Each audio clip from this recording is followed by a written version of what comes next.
Hi, my name's Geoff.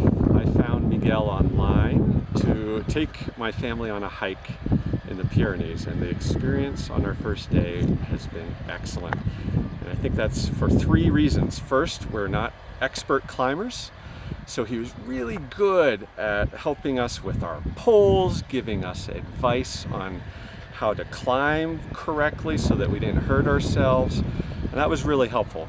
The second thing is he's just a really interesting person, and he had great stories to tell us.